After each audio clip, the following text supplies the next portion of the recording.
Assalamualaikum warahmatullahi wabarakatuh. Perkenalkan, nama saya Arif Rahmanur Rahim, salah satu pemateri dari kelompok 9 mata kuliah Teknologi Informasi dan Komunikasi kelas PIA semester 5 YN Syah Nurjati Cirebon. Di sini saya akan sedikit menjelaskan mengenai pemanfaatan media ICT atau Information and Communication Technology dalam pembelajaran PAI. Di era globalisasi saat ini, TIK, Teknologi Informasi dan Komunikasi, atau dalam bahasa Inggrisnya itu ICT, menjadi sebuah kebutuhan yang paling mendasar dalam menentukan kualitas dan efektivitas proses pembelajaran.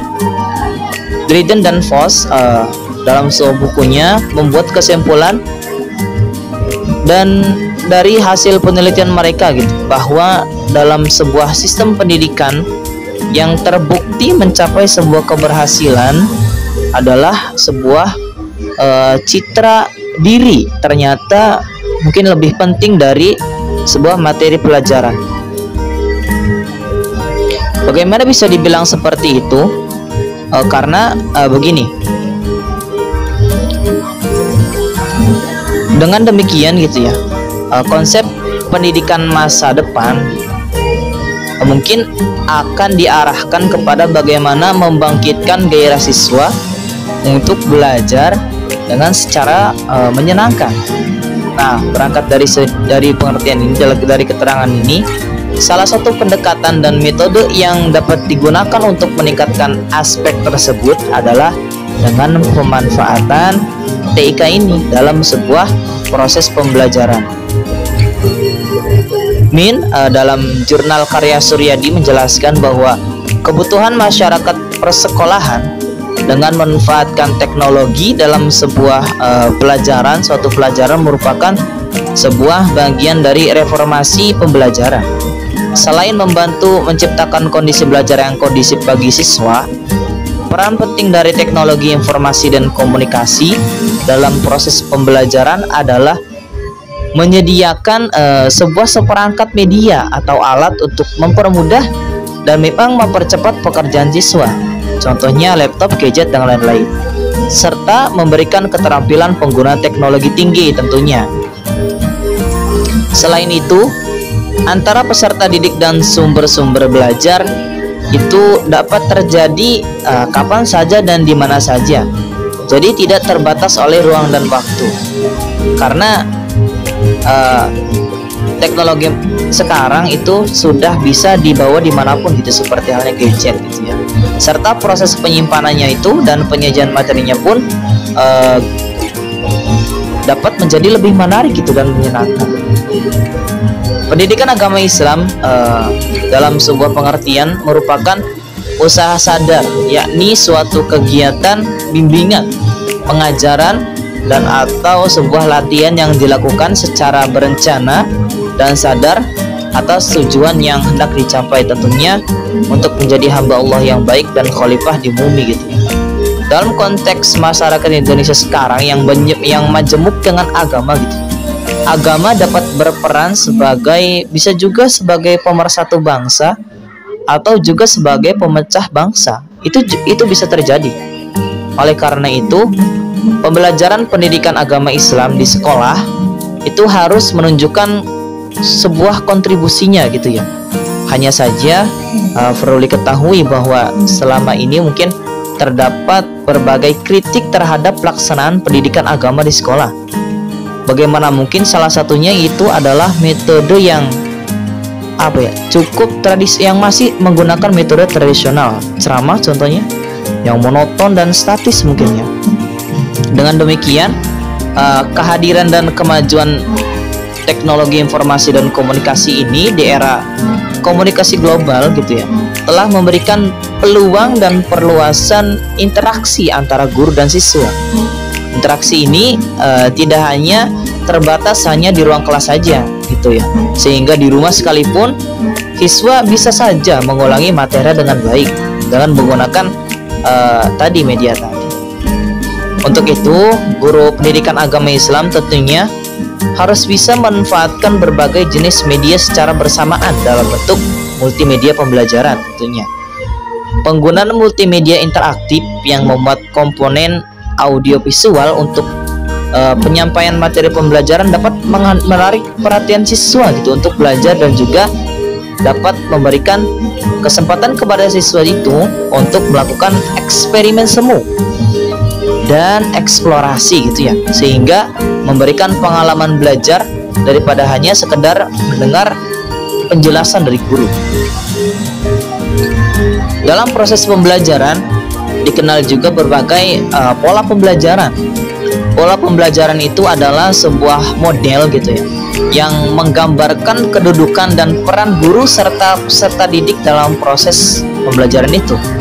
Maka dalam proses pemanfaatan media pembelajaran berbasis ICT ini atau TIK ini dalam pembelajaran PAI, dan penggunaan media harus didasarkan ya pada pertimbangan itu, bahwa media tersebut dapat memfasilitasi gitu ya terjadinya proses belajar dan dapat meningkatkan pemahaman serta materi yang disampaikan. Dengan demikian, guru juga harus bisa menyesuaikan antara materi dengan media yang digunakan.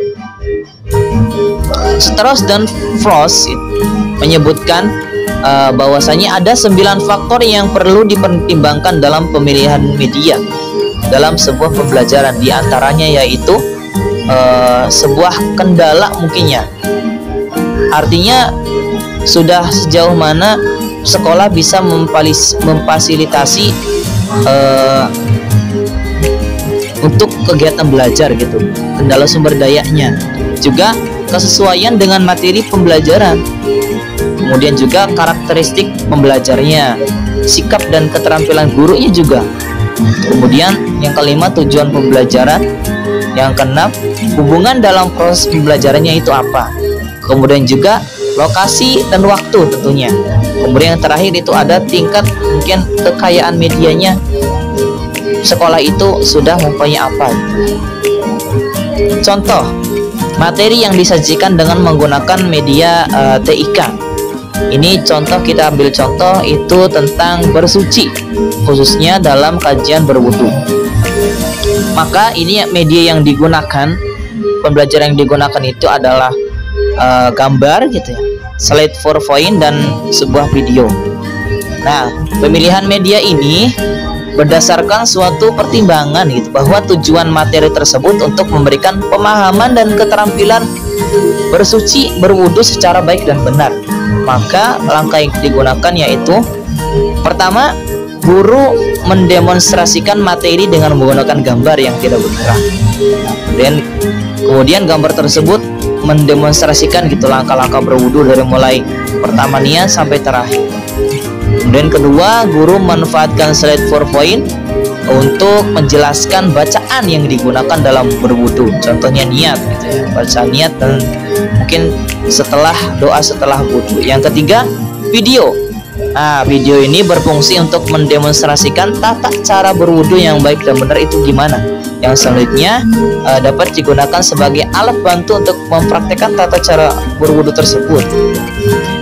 Nah, dengan menggunakan metode media ICT ini atau TIK ini, di samping murid bisa belajar secara mandiri di luar kelas gitu ya, dari proses pembelajaran dengan media berbasis ICT ini dapat menunjukkan bahwa pemahaman siswa tentang materi mungkin bisa menjadi lebih mendalam gitu, karena mendapat gambaran dan juga lebih menyenangkan.